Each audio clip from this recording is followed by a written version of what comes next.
আমার সৌভাগ্য হয়েছে মৌলানা শফিকুর রহমান জালালাবাদী দামাত বরকাতুহুমের যে মূল উর্দু বই সেটি পড়বার সৌভাগ্য হয়েছে। তখন আমরা নানা মাধ্যমে শাহ রহমতুল্লাহি আলাইহি জীবিত ছিলেন।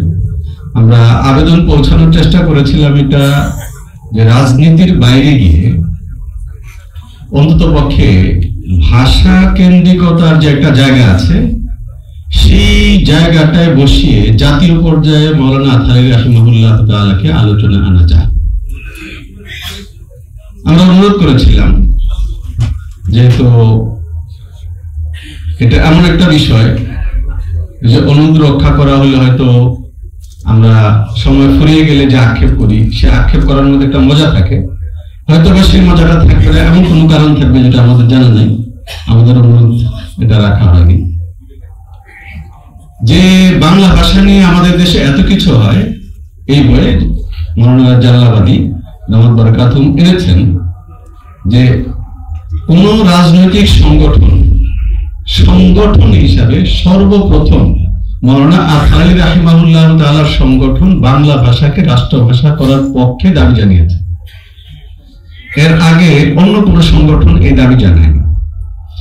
এই বই সকলের মতো আমিও বলবো, বিশেষ করে আমাদের এই সময়কার সাপনিক তরুণরা যেন পড়ে। এই বই পড়ার দ্বারাতে একটা অসুবিধার সৃষ্টি হবে, অমীমাংসিত কিছু প্রশ্ন আমাদের তরুণদের মনের ভেতরে সৃষ্টি হবে। আমরা মনে করি সেই প্রশ্ন সৃষ্টি হওয়া দরকার।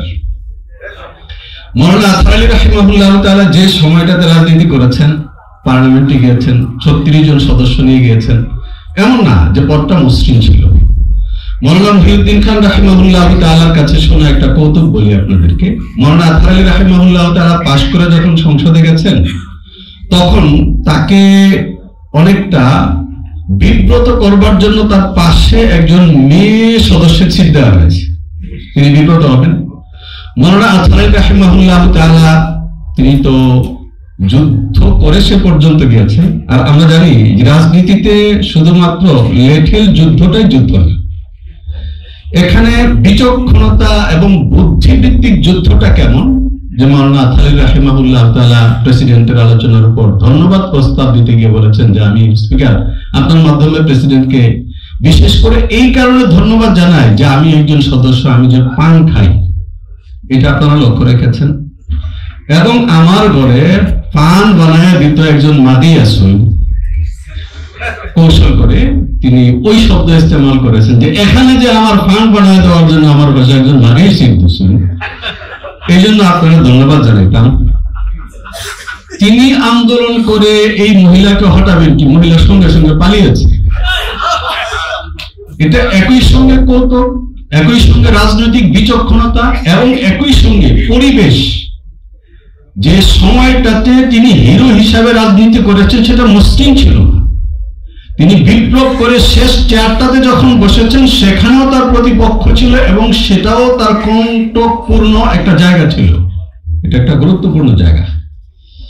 মৌলানা আথারী রাহিমাহুল্লাহ তাআলা প্রথম মুক্তামারুল মাদারিসিল ইসলামিয়া আল কওমিয়া নামে বাংলাদেশের সবগুলো কওমি মাদ্রাসাকে সংগঠিত করবার চেষ্টা করেছেন। তার অনেক পরে, স্বাধীনতার পরে এসে বেফাক তৈরি হয়েছে।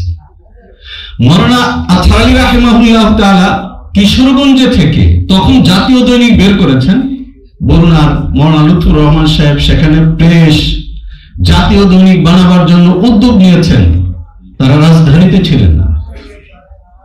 এই যে জায়গাগুলো, এই জায়গাগুলো আমাদের তরুণদের মনের ভেতরে অনেকগুলো প্রশ্ন সৃষ্টি করবে। আমরা মনে করি প্রশ্নগুলো উঠে আসা প্রয়োজন।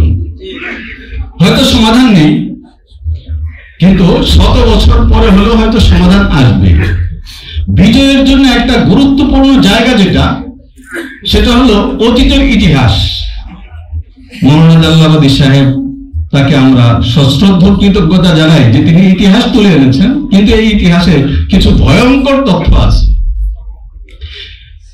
যে আমরা এই বাংলাদেশে যারা ইসলামী রাজনীতি এবং আমাদের ঘরানার ইতিহাস ঐতিহ্য নিয়ে আলোচনা করি, যদি জরিপ করা হয় আমাদের ঢাকার সচেতন যারা খুব ভালো ফলাফল করে বেফাক হাইয়া থেকে পাশ করেছে, আমার মনে হয় না যে তারা মৌলানা আথারী সাহেবের নাম শুনে বড় হয়েছে। এই দায়টা সরকারকে দিয়ে আমরা বেঁচে যেতে পারি না। এই সুযোগটা আমাদের নাই। এখানে একটা গ্যাপ তৈরি হয়েছে যে আমরা আমাদের এই রাজনীতির ইতিহাসটা যেখান থেকে চর্চা করি, জানি শুনি, এই শব্দটা আসতে বলছি আমি, সেটা অনেকটা হারু রাজনীতি। আমরা নির্বাচন করি ভোটে জয়ী হওয়ার জন্য করি, হই না। হেরে যাওয়ার স্তম্ভের উপর দাঁড়িয়ে কেউ জিতে যাওয়ার কল্পনা করতে পারে না। অথচ এই বাংলাদেশে মাওলানা আতহার আলী রাহিমাহুল্লাহ তাআলা কিভাবে বিজয়ী হয়েছিলেন, এখন আমরা কেন পারি না? এই প্রশ্ন, এই বই আমাদের পাঠকদের মনের ভেতরে সৃষ্টি করবে। আমাদের পাঠকদের মধ্যে এই প্রশ্ন সৃষ্টি করবে। যখন আসবাব ছিল না, তখন জাতীয় দৈনিক করা গেল, প্রেস করা গেল, তখন সংসদ সদস্য হওয়া গেল, এবং বঙ্গবন্ধু শেখ মুজিবুর রহমান সাহেব যার সামনে হাঁটু ভেঙে বসতেন, এখন আমাদের সেই ঐতিহ্য কেন হারিয়ে গেল? কথা আসে যে এখন তো আর সেই মানুষ নাই। আমি খুব বিনয়ের সঙ্গে বলবো, শেখ মুজিবও তো নাই, তার আওয়ামী লীগ আছে না, জিয়াউর রহমানও তো নাই, তার বিএনপি আছে না। আজকে বাংলাদেশের যে মানুষ, যে পরিস্থিতি এবং মানুষের যে মাপ, সেই মাপকে নেতৃত্ব দেওয়ার মতো অবশ্যই মানুষ এদেশে আল্লাহ এখন রেখেছেন। আমি মনে করি এই বইয়ের ভেতরে সেই নেতৃত্ব উঠে আসার কিমিয়াটাও রাখা আছে। ওবায়দুল্লাহ সাহেবকে অনেক ধন্যবাদ, আপনাদেরকেও ধন্যবাদ। আসসালাম।